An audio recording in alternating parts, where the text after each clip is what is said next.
One of the other collateral consequences of domestic violence cases is what we in Michigan call a PPO, which is a personal protection order.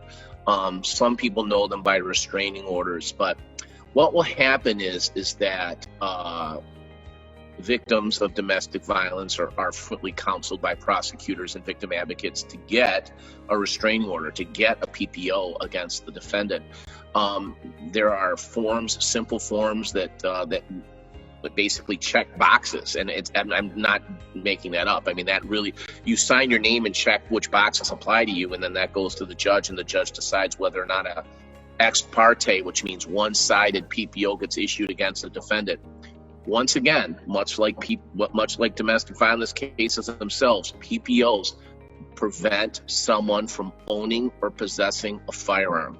They prevent someone from having contact with what's called the petitioner of that PPO, your spouse, your girlfriend, your boyfriend, and they also prevent you from being able to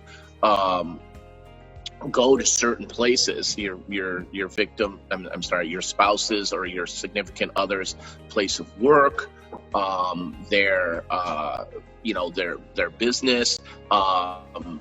Sometimes they will even extend to places like their health club or places that they frequent. These PPOs become, again, another complicating factor of wanting to make sure that you address them and understand the kind of impact they have in your life, because it's not a criminal charge. Sometimes they're called quasi-criminal, but they don't lead to a criminal conviction. And so it's important to understand that just because it's not truly criminal doesn't mean it's not important, because PPOs can really, really affect, even ruin people's lives depending on the circumstances.